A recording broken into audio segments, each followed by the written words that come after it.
At kung may 10-line map ang China, maglalabas rin ang Pilipinas ng sariling updated na mapa na sumasakop sa exclusive economic zone ng bansa sa West Philippine Sea.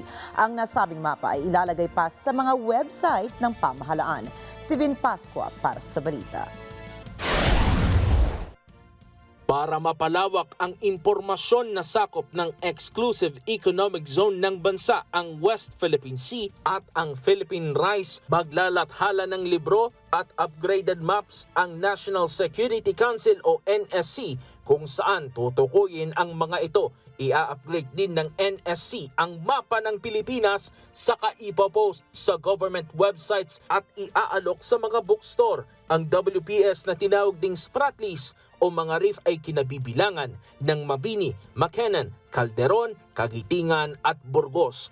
Habang ang Philippine Rice na dating Benham Rice na may layong 250 kilometro sa baybayin ng Dinapige, Isabela. Tinukoy naman ni NSC spokesman and Assistant Secretary Jonathan Malaya na ang National Mapping and Resource Information Agency o NAMRIA ang maglalathala ng mga updated maps kung saan bibigyan ng emphasis ang maritime entitlements ng Pilipinas sa WPS at Philippine Rice.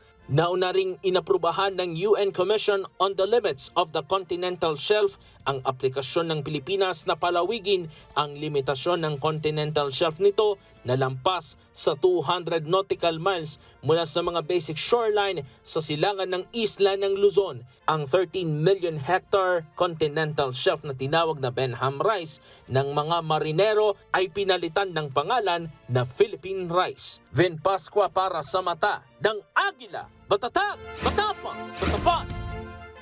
Maraming salamat sa inyong pagsubaybay sa Mata ng Agila Primetime. Para malaman ang matatag, matapang at matapat na mga balita, ay i-follow lamang at mag-subscribe sa @Net25 TV.